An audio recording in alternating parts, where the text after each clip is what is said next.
Is that coming through for you, comrades? Lovely. Yes, I see that. Okay, hello everyone. Welcome. Yep, I'm Jack, and welcome to this session from Content Design London and me, held in conjunction with our lovely partners on disability, language, and inclusive design. So you've already heard about me being from Content Design London. Before I was here, I was at the disability charity Scope, where we designed information and advice content for disabled people and their families. We did that for 6 years. Everything was built on primary research and tested with disabled people. That's why I approach inclusive design and accessibility the way I do, starting with the question, can people with diverse access needs understand and use the stuff we're making, using the tools and standards out there to support us in kind of meeting that design goal? And subsequently, I've also worked on content for UK and international nonprofits, as well as local government. So Content Design London, CDL, we work with people around the world, and our mission is to create advocates for human-centered design practices, including accessible design. Our consultant training and books have helped thousands of people around the world. We partner with organizations using a research and insight-led approach to do that, to transform content, improve products and services, and kind of have a positive impact on the experiences people have. And CDL is held in kind of high regard as the place that founded the principles of content design. So what we're going to cover today. This session is mostly about approaches to writing about disability and the what of inclusive design rather than the how, or we will cover a little bit of the how.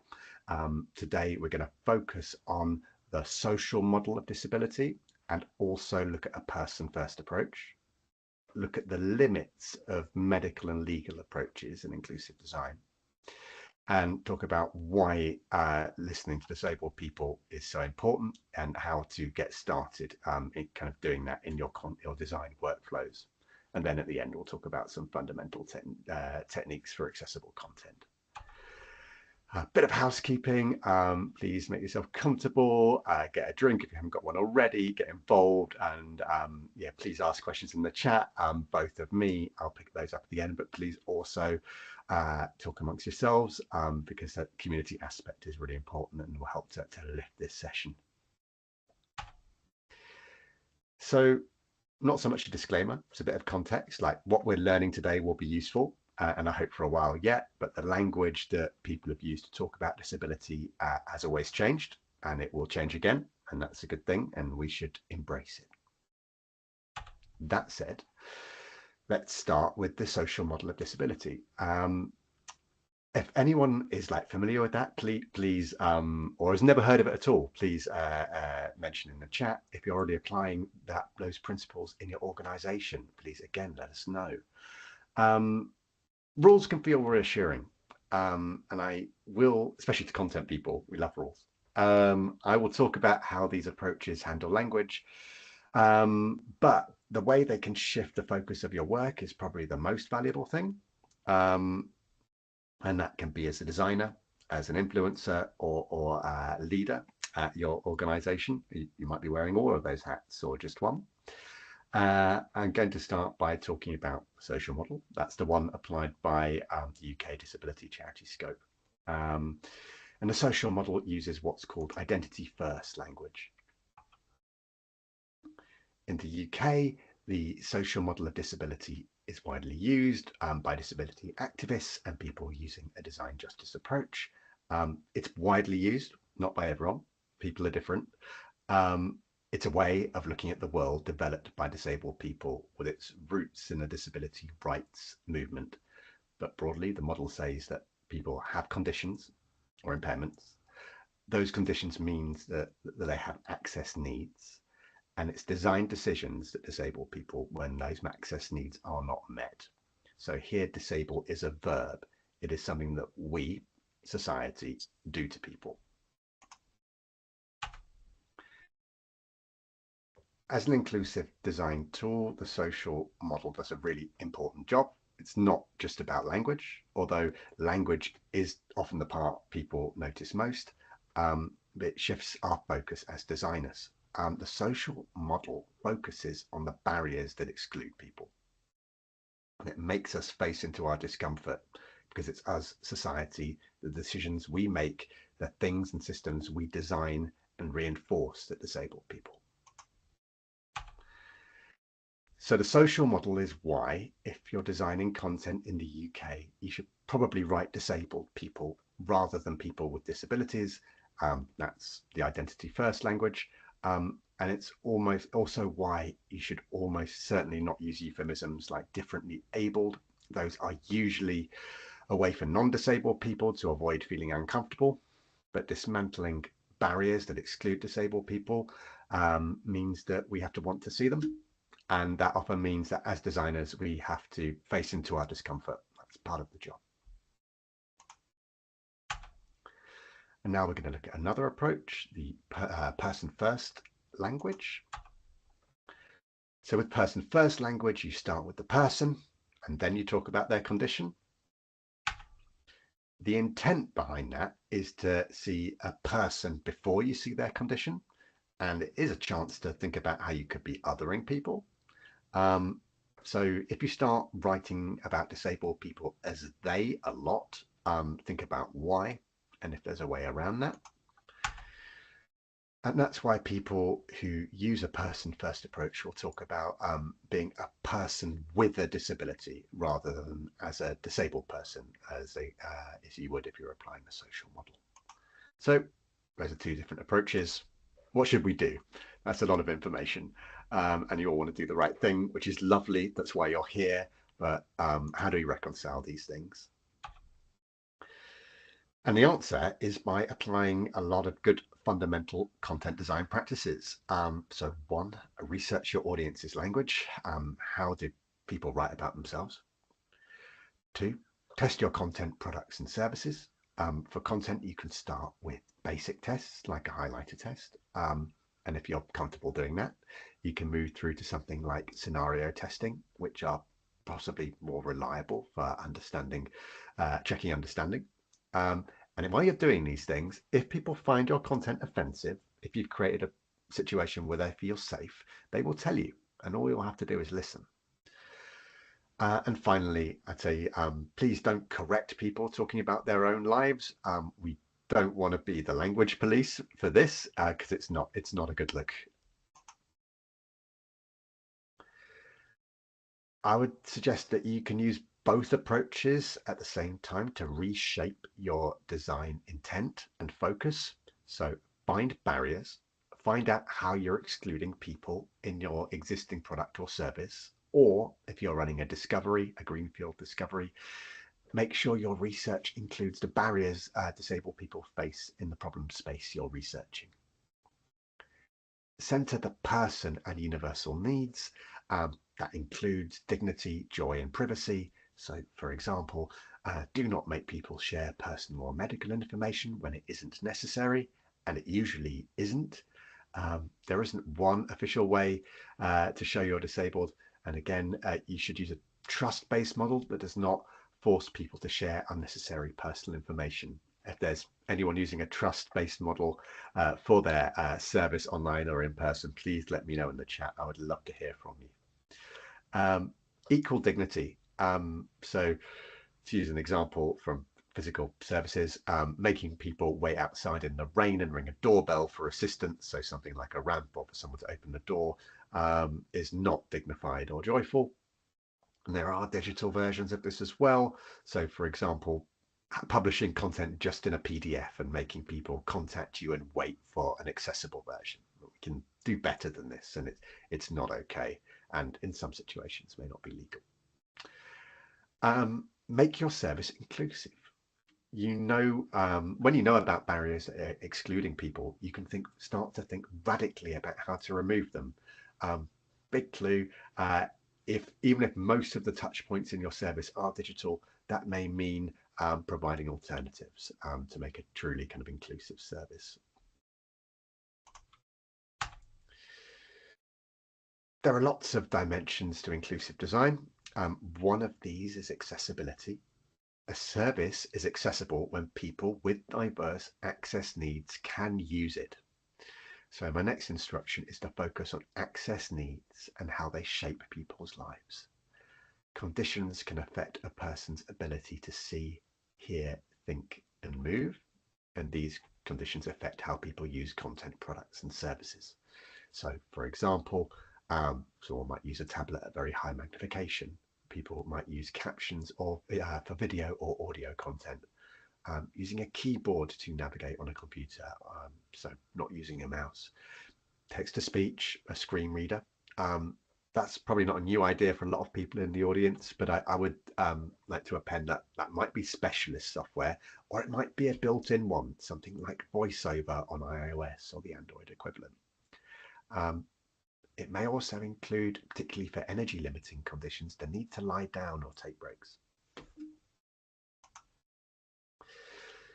This image is adapted from the Microsoft Inclusive Design Toolkit, which is great. I strongly recommend reading it.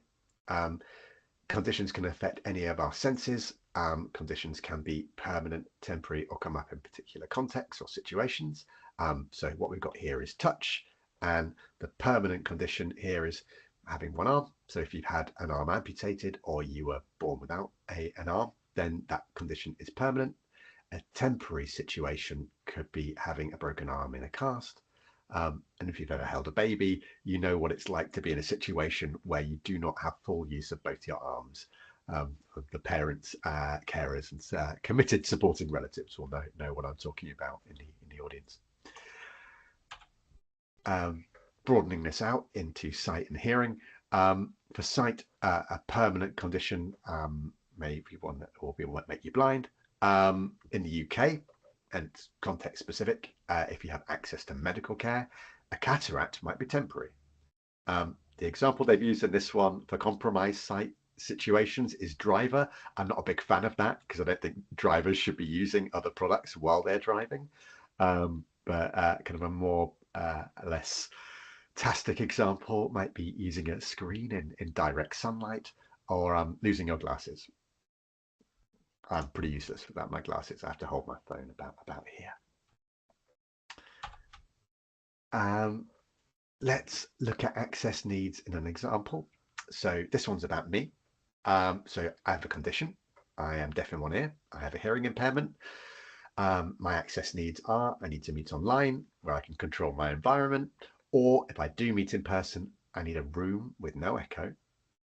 I need to choose where I sit, and I need to be able to see the speaker's mouth.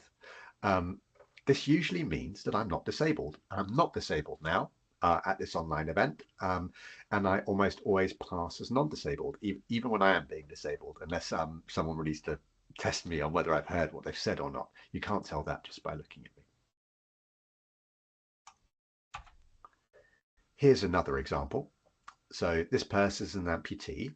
Their access needs include using a power chair, and there's a bunch of things that go with that. So needing level access, so no steps, needing enough space to turn and lower surfaces and counters. And this person is likely very often disabled by design decisions. So let's apply that to a specific context. Let's think about work, maybe work in an office. Think about those in terms of office space, counter height and level access. Maybe even think about your office if that helps, or the last place you studied or worked if you work from home. I'd like you to examine your assumptions about this situation of office spaces, when it might be important to think about having enough space. So, for example, did you think about public transport to get to the office, or entry from the street, or access to all floors in the building, not just the one that someone's permanent desk space might be on. Outside spaces, using the toilet, reception, so thinking about counter height, and again for counter height, say kitchen or canteen, those sort of eating areas. Now it's okay if you didn't think about all of those. I'm just mentioning them to sort of highlight why testing, inclusive testing, is so important, because there will be things that you will not think about, as with any kind of user-centered design testing. It's really important.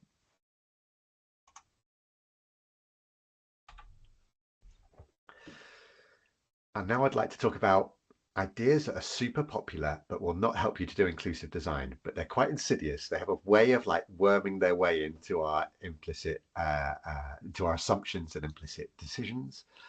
They're really widespread, and they're trusted because they're linked to professions that need trust to work. They're good at solving some specific problems, but those problems are not how to do inclusive design. And using them when you're trying to do inclusive design is not a neutral act. It will create access barriers. So let's start with the medical model.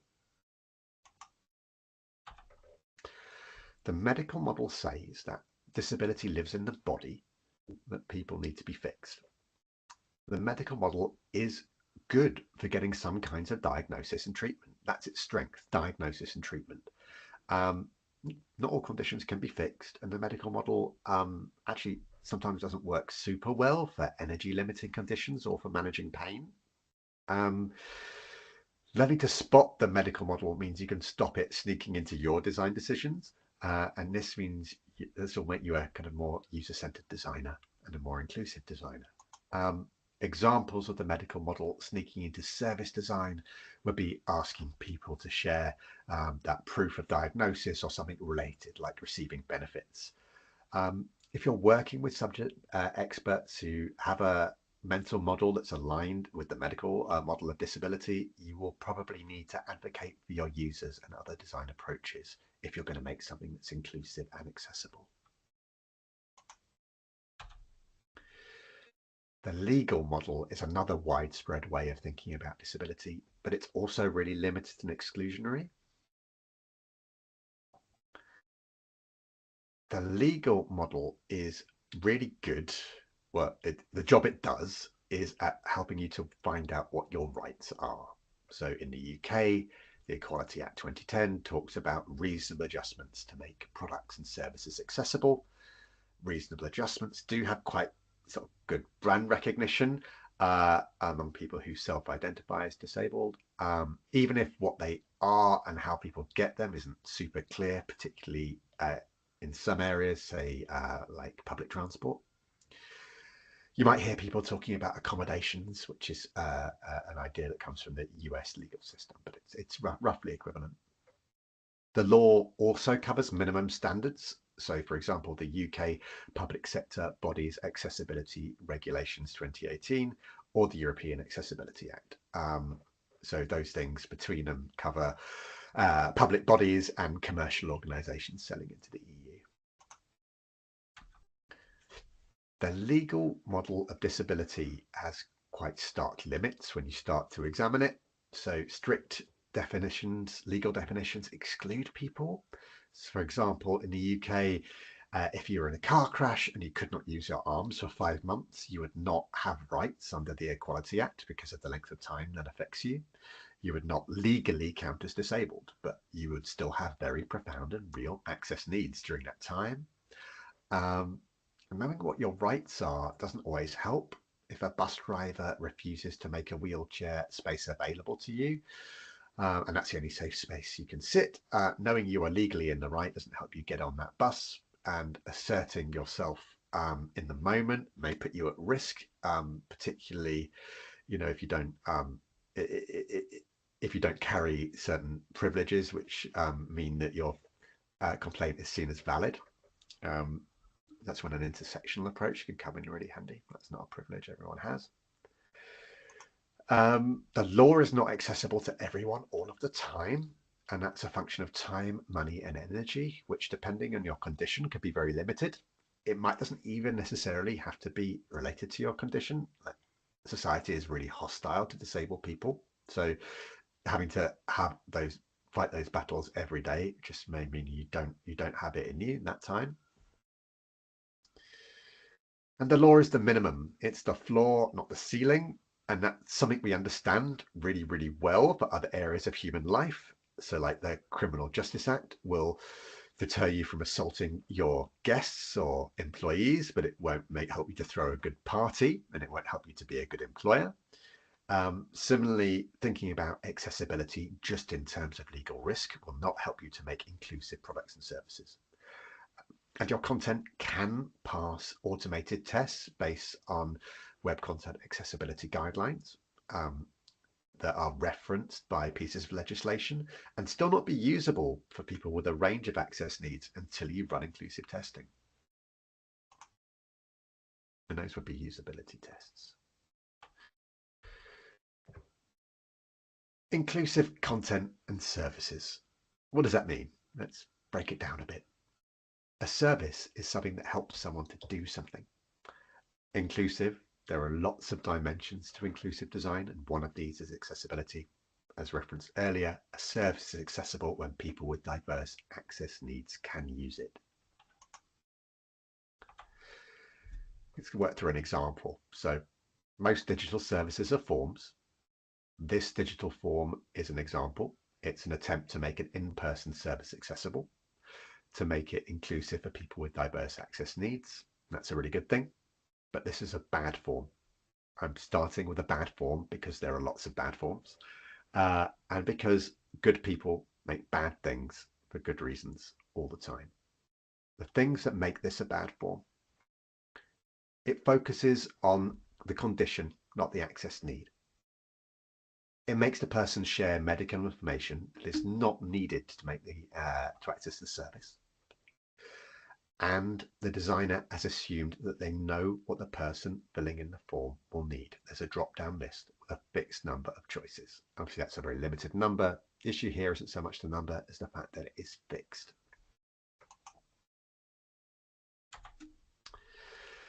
So if I take this form and apply the rules of the social model language, I get something like this. Looks nice. It looks great, right? It uses lovely social model language, just like Scope says I should, which awesome.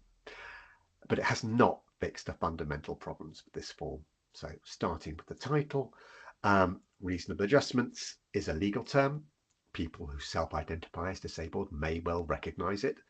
It's from the Equality Act 2010. People who meet that definition have of disabled has the right to reasonable adjustments. There are two problems with this. Do we only want to meet the access needs of people who self-identify as disabled? Two, is our goal to keep those adjustments, to gatekeep them for only for people who meet that legal definition? This better form still asks people to share medical information. It does ask about your condition rather than disability, but this information is not needed to meet access needs. And this version still assumes that the person running this service knows what you need. It offers those two same reasonable adjustments: wheelchair access or a hearing loop. And if you need anything different, well, you're out of luck on this form. So let's work back to the design intent behind the form. This is the user story. It's for an employment support service that offers in-person workshops to people applying for work. It's based on a real service, and it goes, as a person with access needs who wants support applying for a job, I want to find out if this workshop will be accessible to me so that I can decide if I will use this service. So it's, people are deciding how to spend their time and energy. Need to know how they will do the action. And the acceptance criteria for the user story, the checklist, if you like, is the content is done when I can tell if the service is accessible to me. I know that I can ask for adjustments for my access needs, and I can ask for the adjustments I need. And broadly, this is the design pattern you can follow, or at least start with. For your service when you're asking people about access needs. One is describe your service. Two, say how people using it can find out more about the service and how then it may interact with their access needs. So you're not taking it for granted that your description is going to cover all the bases. Like, do your best, but you might not cover all their bases because people are different. Give 3 examples of adjustments. Make it clear that those are examples. That's to show that you're willing to be flexible, to make changes. but not so many that people see it as a set list and panic that the thing they need is not there. And the last thing is to let people ask for what they need in a way that's easy for them. And if you do that, you'll end up with something like this. The title is Accessibility and Adjustments. The emphasis is aligned with our inclusive design intent on accessibility. The word adjustments is still there because it's well recognised in the UK. If I was designing for an international or US audience, I might be tempted to use accommodations instead of adjustments on the version I was testing. Then we describe the service. We may call you or invite you for an in-person interview. I've included links so people can find out more. So a link to the office location and a video with audio description and captions showing what it's like getting from the street into the building. That's so people can make their own decisions about how the environment may interact with their access needs. We give examples of adjustments and ask people what they may need. And the answer field is free text. So in this new version of the form, we do not assume we already know what people will need because people are different. And we are not asking people to provide medical information or share information about their benefits. And we are not, as a result of that, suggesting that we are rationing or gatekeeping adjustments. And as a byproduct, in this situation, we are not asking people about disability. We're asking people about accessibility. So for this worked example, by aligning with our design intent, we're actually not saying disabled people or people with disabilities because we don't need to. And to bring that round to an example you might have seen more often in life, toilets have never been disabled, but the best ones though are accessible.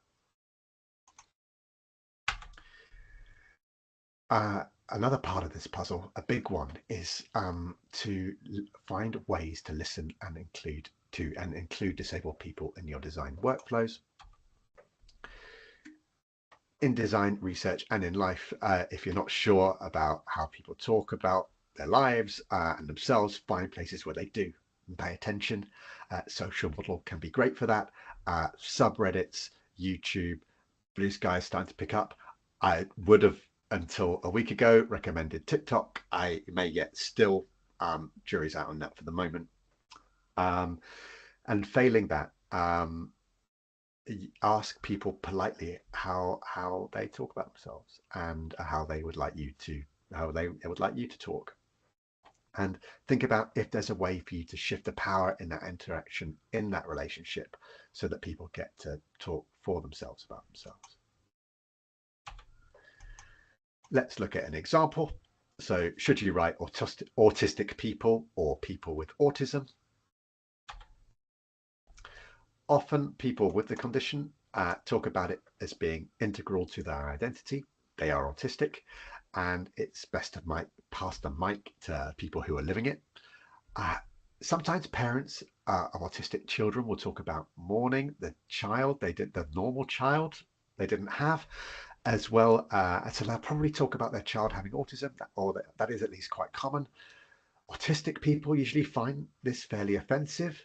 If you're writing for parents, find ways to meet people where they are emotionally, because raising a disabled child in a hostile society is hard. It is traumatic, but the loudest voices are not the only voices. And remember that their children may read it too.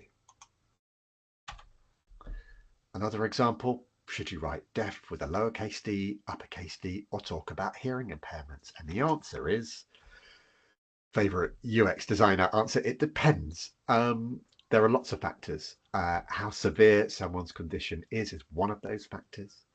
People with little or no hearing are less likely to talk about a hearing impairment. They may have been born with their condition and will find the idea of hearing loss simply does not apply to them. Certainly doesn't apply to me. And if they see being deaf as a political identity or not, will usually dictate if you need to use an uppercase D or not. And there's no easy answer. It's nuanced and there's no way around that. Ask people and listen. You also need to think about who is in the room when you are making design decisions and who's not in the room. So nothing about us without us is a slogan from the disability rights movement. It's provocative and it's designed to make us feel uncomfortable. I urge you to face into that discomfort. If you're writing about disabled people in an organisation where disabled people are not involved in the process, use that discomfort as motivation. Start by following disabled people and creators. The fastest way to start hearing from people who are not like you is on social media. Try to look for intersectionally diverse perspectives. If there are no disabled people in your life, that's a great place to start. But if you're serious about inclusive design, you have to start looking at the people in your organization making design decisions. These roles in kind of roughly ascending order of power and influence are co-production, testing and research. Please pay people for these roles in money or vouchers. Ask people what would be most helpful, because money can sometimes affect benefits in weird and wonderful ways that could put people at risk. And then you've got employees and leaders. I've got some recommended social media follows to help get you started. I'm just going to pop some in the chat, and they are Robbie Crow at the BBC, Holly Took at RNIB, and Rachel Charlton Daly, who is a disability rights campaigner and journalist. These accounts often amplify other disabled creators and campaigners, so that's a good place to get started. To finish, I'd just like to go over some fundamental techniques for accessible content. So that's the how. Go over some of the greatest hits. Use familiar words. Familiar words are easier to read. Use short sentences. Often in government design circles, a limit of 25 words is kind of wheeled out. I'd say that's a limit, not a target. Something like the Hemingway editor app is quite good at highlighting longer sentences, and the readability checker in Word is also. Format your headings using heading styles, so headings 1, heading 2, and so on. Links should say what they do, so the clickable links, link text should be meaningful, so no click here or read more. Image alt text for content bearing images. Check color contrast. Any tools that check against WCAG2 will do. I'd also recommend reading the RNIB guidance for a kind of a more nuanced take. There can in some situations be such a thing as too high a contrast. But if you're following kind of accessibility guidelines, being able to change the colors on your web page will be kind of baked in. So if you're already doing the work there, that also covers you. Text for meaning, not just color. You can't rely on color to communicate meaning. Please stop putting content just in PDFs. Put it on a web page as well, or if that is for organizational reasons tricky. Providing a Word document is probably the next best thing, but HTML is best. If that is all kind of really familiar to you, I urge you to start following the work of Adam Silver, form designer, an accessible form designer, and he goes in depth about form fields, labels, alt text, and prompts, and how to use those. And that's it from me in terms of the presentation. If you'd like to learn more, please sign up to Content Design London's monthly newsletter for sneak peeks, special offers, and resources. Visit our website to find out about our courses, which are all CPD accredited and considered kind of the gold standard. And you can also find us on LinkedIn and Blue Sky. So thank you for joining me, and I hope to see you again soon. I will stop the screen share, and I'm just going to post some links into the chat. Thank you, Jack. That's wonderful. There are a couple of questions and chats going on in the chat already. I'll pick up on the first question if that's okay. So when designing forms, we usually have to include certain fields or options because the back end requires that data. So this is the organizational need and the organization kind of enforcing that. How would you advise handling it? I'd recommend following Caroline Jarrett's kind of question protocol approach. I'd also say the organization has to have it when and why. So you may have to have it in order to fully process a customer interaction. Do you have to have it at that touch point? Can you get it later? So the example I like to wheel out actually was the internship, the application process I designed a while back. We had to have information on people's 5-year working history, including gaps. But that can be, we wanted to encourage applications from people with kind of diverse backgrounds who may have had to take time out from work for whatever reason. And asking people that up front is really obstructive and can be quite hostile. So what we did was we just asked for it later. We made sure we got it, but we didn't ask for it at the point of application. We asked for it when we were processing people's right to work information. So yeah, the organization has to have it. Do you have to have it then? And is there a way around that? Very good advice. I really liked earlier as well. I'm going to invite everyone on the call to pop any questions in the chat, or please do raise your hand. But one of the things I was picking up on quite early on in your presentation was that end-to-end journey, particularly when people have those different touch points. It's always an interesting conversation starter when journeys aren't just online. So I was going to ask you about your experience of that, not just the digital part of that journey and how that interacts with offline as well. Yeah, I think my main experience with that is in the information and device space.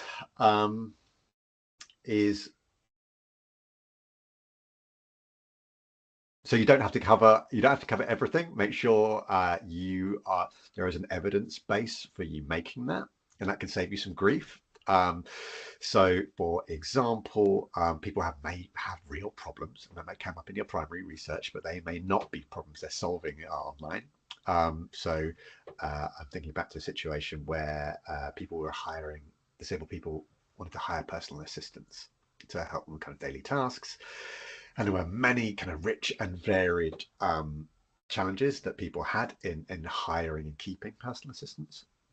But it turned out there was only an evidence basis for people searching online when they were hiring and when something wasn't going well.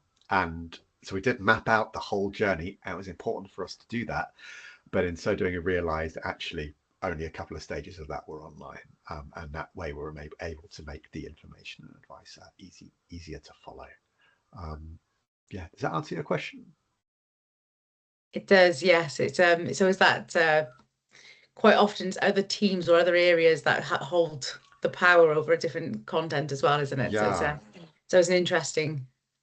Yeah, I have a blog post in the works about that actually. So stay tuned. Keep our eyes peeled for it. Apologies if I pronounce your name wrong, but Ayla, did you want to come in and ask a question? Hi, yeah, it's Ayla. Yeah, thank you, Jack. That was really interesting. I'm from the Home Office on the content design. Do we feel that the sort of we've lost a little bit of I'm getting a lot of interference on the line. I'm sorry. Being sort of straddling two I might put my teams, question or in is the it chat, might be just easier. it's not a Catherine thing, and it's just more of a team thing? I'll put my question Understand in the this chat, one, might so be we easier. can try. Thank you. I'm so sorry. I'm not trying to do any.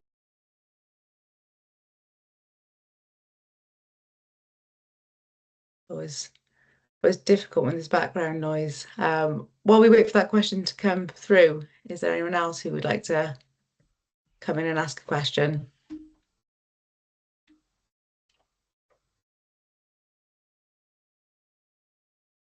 There is, Pauline, come on in. Hiya, just I thought really interesting presentation, Jack. This made me think about lots of things, and made my brain consider stuff. But it's common, isn't it, that different people need different accommodations or have different accessibility needs, and quite often they might contradict each other or cause a problem. So how, by doing something for one person, it might make it more difficult for another person to access your service or your information. I just wondered, have you got any thoughts around that and how we could avoid that situation or address it? Well, people need different things. I think the way that is often phrased is in contradictions, but they can be complementary, is the way I would like to get comfortable with doing things in more than one way. Then they're not contradicting each other. The quiet part of that question, and I'm not going to project that onto you necessarily, Pauline, but mainly thinking about other conversations I had, is that the quiet part of that question is, we are only going to do this in one way. So which way are we going to do? And the answer is, if you're going to make something that's accessible and inclusive, you might have to do it in more than one way. Excellent, thank you. My pleasure. I think another way to think about it is in kind of web development. The cool thing, it's less of a cool thing, or that's having a bit of a renaissance, was progressive enhancement. The idea that you would layer technologies on top of each other, but to start with a baseline experience, and each thing would kind of get fancier as you went up. And you can do that in the ways you present data. So, for example, you might have an infographic that's like super fancy at the top, and your alt text might be kind of the next layer underneath that. The layer underneath that might be providing people with access to the kind of raw tabular information. So a spreadsheet or table that's properly marked up. So the idea is that any one of those things might not fully meet someone's need, but if they have access needs, but if they work their way through the stack, they're going to find enough of what they need. Now, if you did any one of those things, yeah, you'd be excluding someone. But if you layer them up, you can have an approach which will be inclusive, and because people can sort of drill through that stack and fail gracefully, then they'll at least have something. Yeah, and I was thinking, I put a question in the chat around accommodations and having the list, on one of your bad forms, they had a list of accommodations. So there was an interesting conversation going on in the chat about, I was asking whether you could have a list and then put other, and somebody mentioned, I think it was it Joanna, was it you? Somebody said that, that obviously it could be limitless accommodation, so you can't have an unlimited list, and but I'm neurodiverse and I like a list. I'd like to be able to choose, and there are a lot of people who it's quite a difficult cognitive load to think about what do I need, and if it's written there and I can just pick a couple of things and put another if there's something that doesn't apply. So I appreciate the list might make it difficult for some people, or might feel restrictive to some people, but then for others like myself, it'd be a really positive thing, be I useful think having for a me. list, so I take the point on board that having a list as a prompt would be useful. Yeah. But I would warmly push back against making people pick from a list.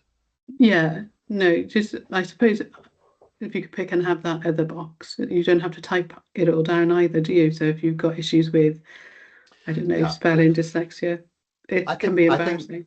Yeah, no, for sure. And I think there are design solutions that don't come across so well in the slide. So things like autocomplete and suggestions, for sure. I take the point, and I think it's a valid one.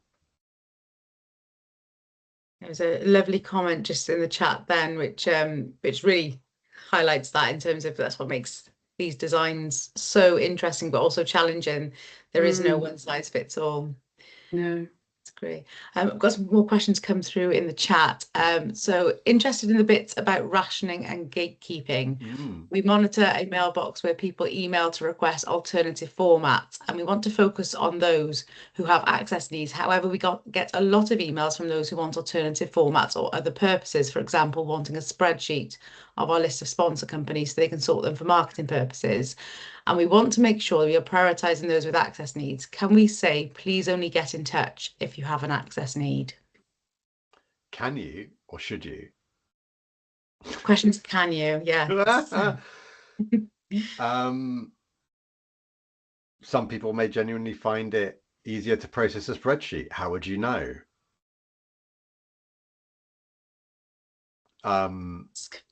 Yeah. Yeah. Interesting question. I take the point, but that is is defensive design.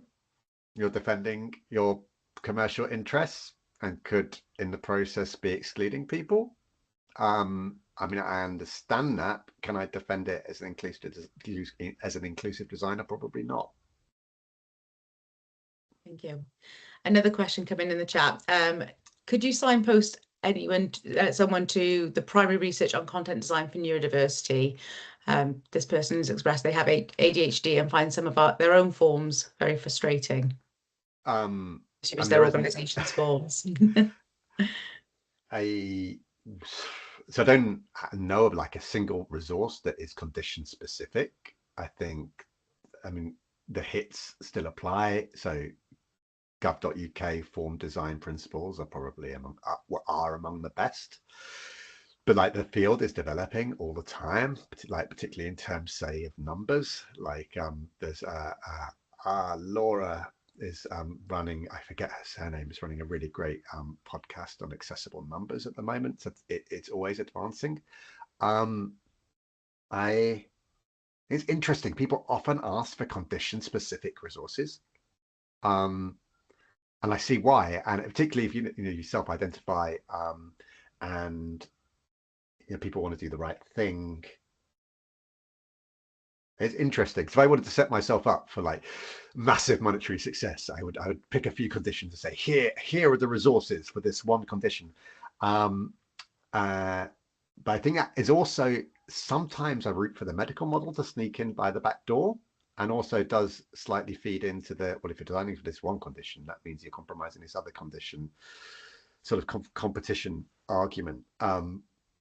But taking the question at face value, and I think it's a really good one, is I'd say GovUK form design patterns supplemented by the subsequent work of Adam Silver, previously referenced, and test your stuff. But like the things like the one thing per page design pattern, that's really good for people with ADHD. Generally, again, people are different. It's really, really good for people who are stressed. It's really good for people who are tired. There are a multitude of benefits. Yeah, thank you. And thank you to Owen and Julie as well, who've popped some links to some of those resources in the chat as well. Really useful. Thank you. And yeah, just from what you were saying there, Jack, it is that we want to avoid a tick box or some predefined list of if you do all these things, then yes, you've done it all. And really keeping people at the heart and keep testing and challenging and learning how we can improve. Very interesting. Just looking back in the chat, there's lots of conversations and questions coming through, so I'm just trying to catch up. Is there anyone who wanted to pop their hand up and come in as I'm reading through? Is there any research about how well the phrase access needs is understood by the general public? We use it a lot in government, but I don't hear it that much outside of that. That's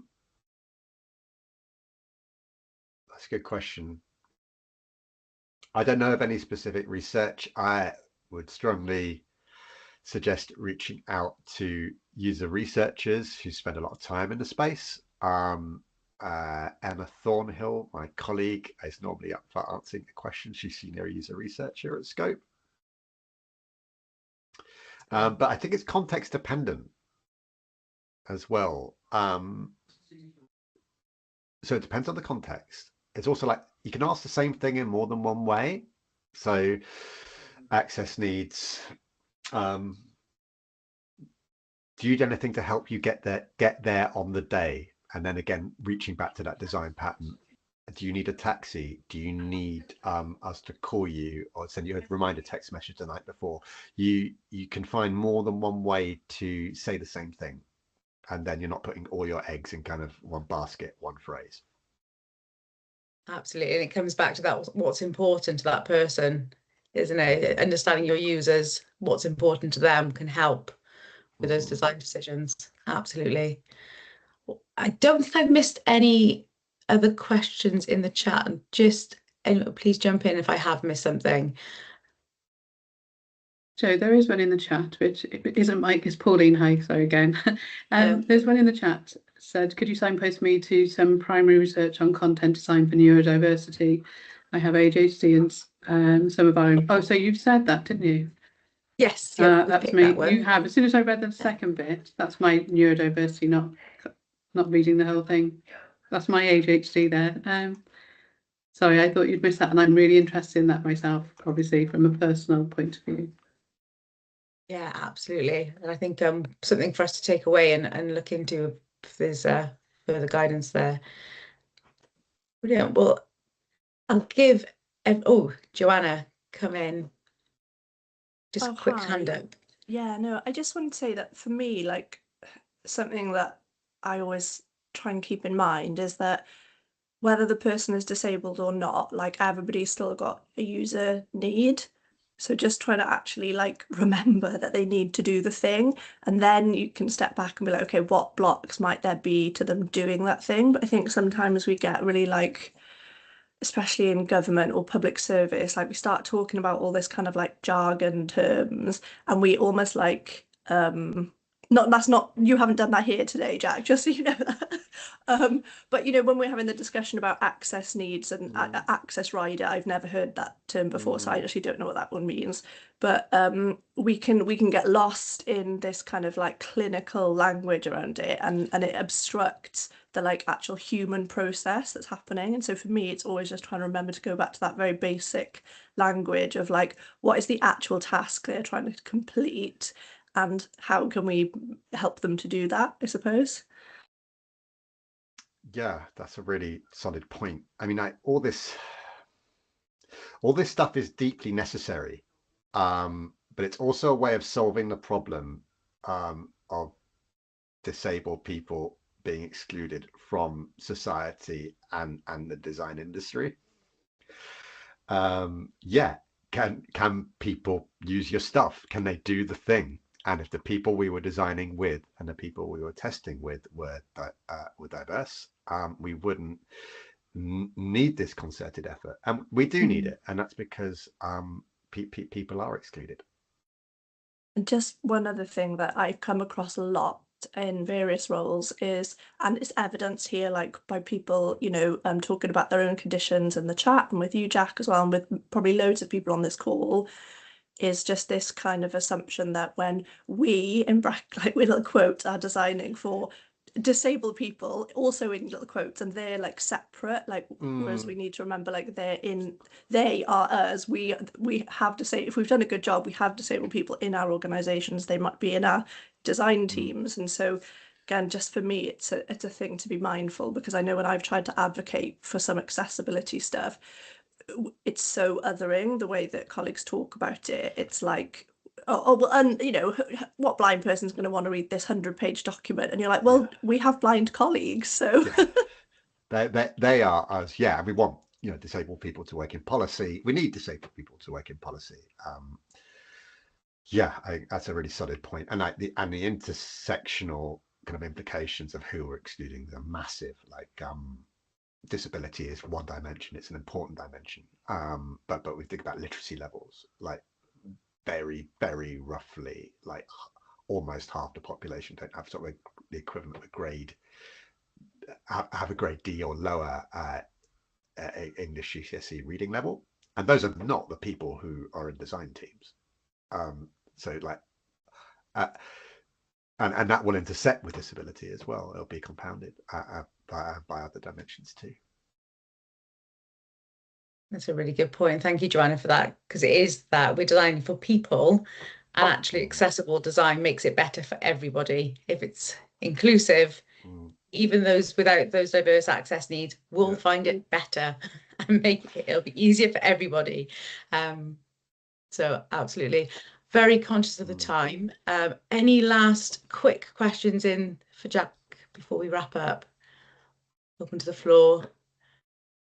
In that case, I'll just share my screen super quickly. This is one part of a series of accessibility events, and we do have a leadership event next week where Jack and myself are going to be on the panel with the Older People's Commissioner in Wales and with the Commissioner for the, I can never remember the acronym now, and I've put myself on the spot, this is always the way, the Equality and Human Rights Commissioner for Wales as well. So we're going to be doing a panel session for leaders. The in-person event is fully booked, but we will be streaming the event live as well. So we'll share the information. Please do come along, share it with your colleagues as well.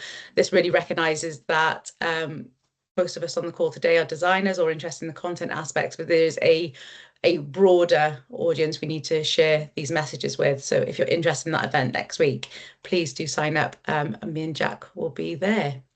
Thank you very much for your time today. Diolch yn fawr iawn. This recording will be shared on our YouTube channel in the next 24 hours or so. If there are any follow-up questions, please use our social links and the links Jack's shared to Content Design London socials as well. I'm sure any questions, happy to answer them. Thank you very much. Thank you, everybody. Bye-bye.